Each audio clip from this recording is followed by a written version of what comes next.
Hi, welcome back to my channel. Thank you for joining me for day 5 of 12 Days of Christmas. In the upper right hand corner is a layout that I found on Pinterest that I'm using as my inspiration. I'm not sure who the original creator was because of it being reshared several times. I'm not sure who to give the credit for, but it is a layout that I found on Pinterest. So what I'm doing first is I'm taking this paper from a Heidi Swapp Christmas paper pad, and it's music sheets that say Jingle Bells. And so what I'm doing is taking my Stampin' Up! Distresser and I'm roughing up the edges, and then I'm going to ink the edges with my Tim Holtz Distress Stain in Walnut Stain and make it look like it's aged music sheet, and that will go behind as the mat on for my photos, just like the inspiration layout. Now I am going to use a wood grain paper for my background, just like in the inspiration, and I'm not sure which paper pad that came from. And then I'm going to use the polka dotted paper that's kind of a burnt red is going to be the paper I'm going to use for my matting of my two photos. This is also from the Heidi Swapp Christmas pad.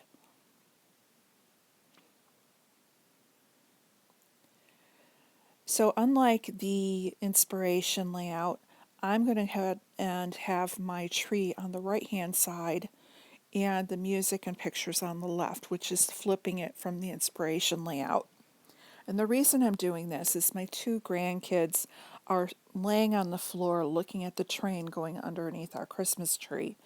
And the way they're facing in the picture, I want to have the tree that I'm going to make go up the right hand side so it appears that they're looking at this handmade tree.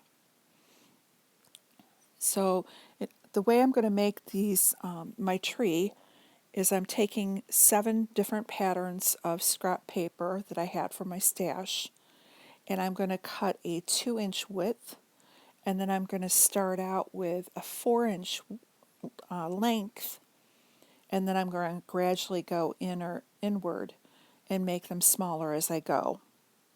So once I cut my strip, I'm angling up the sides like the Christmas tree, and I'm just giving a scalloped edge on the bottom of the tree to make it look like the boughs of a tree when there's snow on it, how they hang at different levels. So I'm giving that scalloped look. And I'm going to do this with all 7 of the pieces of paper going up the side.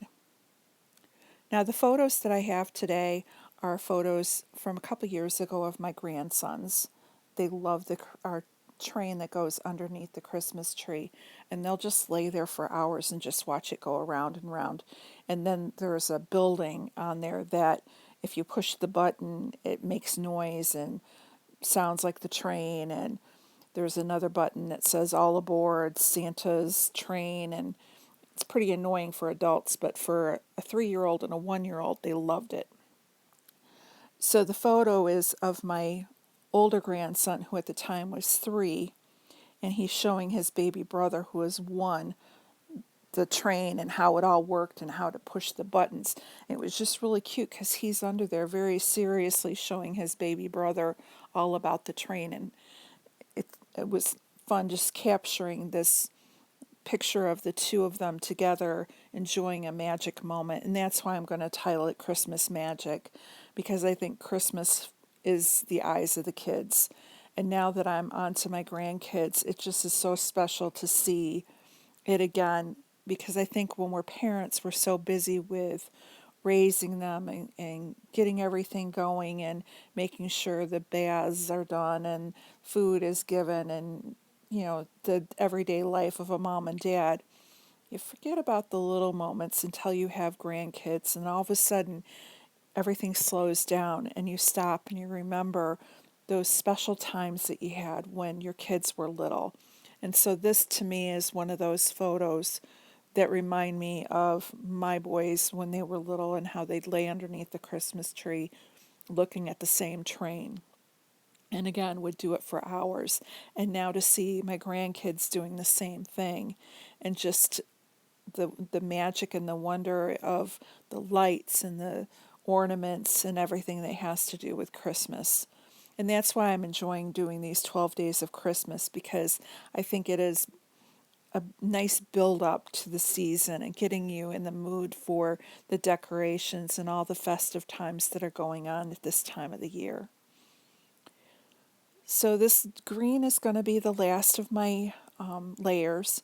And what I'm going to do for this layer is I'm going to go ahead and make a triangle out of it and actually make the peak of the tree.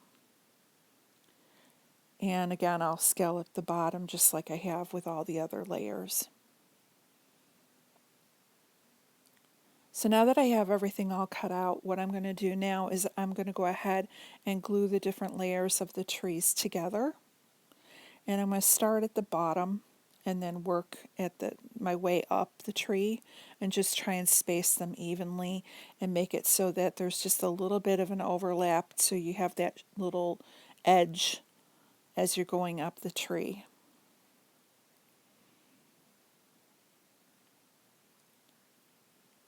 And I really like how this turns out. That inspiration layout was great. And it's another easy one to use your scraps. I'm right now with a group of ladies and we're trying to do a spending freeze. And so I'm just going through my stash and I'm using things that I've already had in my stash for years and trying to be creative with older items and scraps and 6x6. And I'm hoping that you're finding some of that inspiration as you're going through and watching these videos and realizing you don't have to go out and buy a whole lot of new product every year. You probably already have everything you need in your stash to make some great layouts. So I have this 8x8 paper pad that I bought from Hobby Lobby. It's a very, very thin paper, but I like the buffalo plaid check that was in there. So I'm taking this piece and I'm just going to throw it behind because I thought it needed, like with the inspiration layout, it needed a little bit of a background for everything to lay on top of. So I like where that's positioned, so I'm just going to go ahead and glue that down.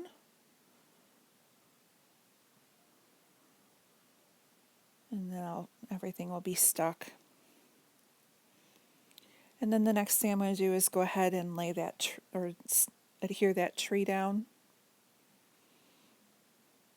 And I'm going to push it up a little bit so that there's room below it for my title. So now I go into my stash and I find these, they're not thickers. I want to say they're like from Hobby Lobby or Michael's. I forget which brand they are. But they look like a corrugated silver. And so I'm going to go ahead and spell out magic. And then the smaller alpha that's on the side, on the right-hand side, looks like typewriter keys.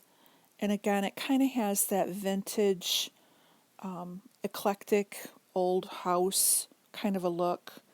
And so I'm going to go ahead and use those to spell out Christmas. So it will say Christmas Magic.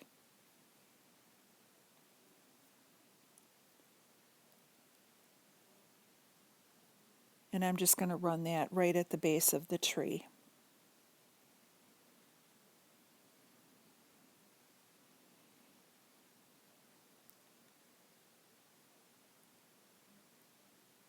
I really like these little typewriter keys. They're like a bubble, and they're kind of cool. They have half the set has white, and the bottom half has black.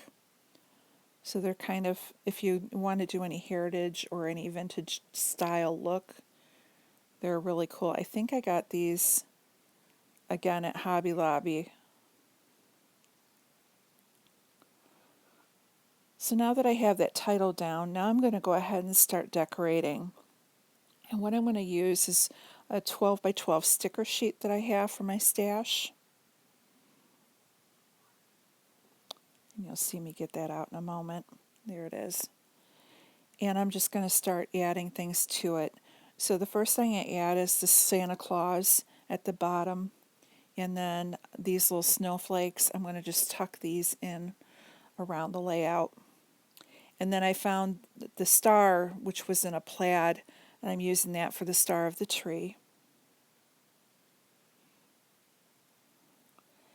And there's another package that I tried to put by the tree.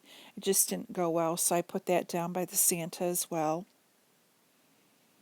And I put on a couple phrase stickers. And then I took this frame and I'm just going to cut a hunk of it and have that peek out from the upper corner. And then I take the leftover and I'm going to run that up the side, up above the Santa, so it's just peeking out underneath that music sheet. And again, it just pulls that red and that plaid over.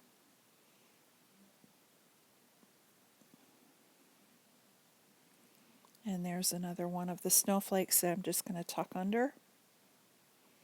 And I'm trying not to cover up the Jingle Bells title on the music sheet.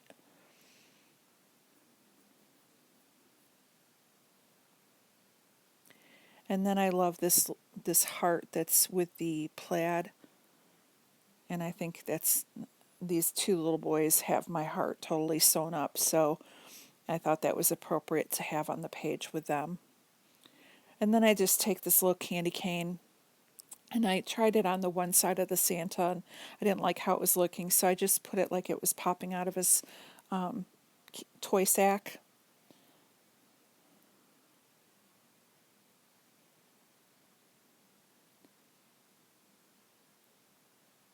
And I think that's about it for the stickers. And I'm just going to kind of glue down the edges that were popping up and making the title kind of stand up a little bit. So the next thing I'm going to grab is these, they're holly enamel, not enamel dots, but they're enamel shapes, and like a holly. And they're from a Chamel Christmas, she had that Christmas collection a while back.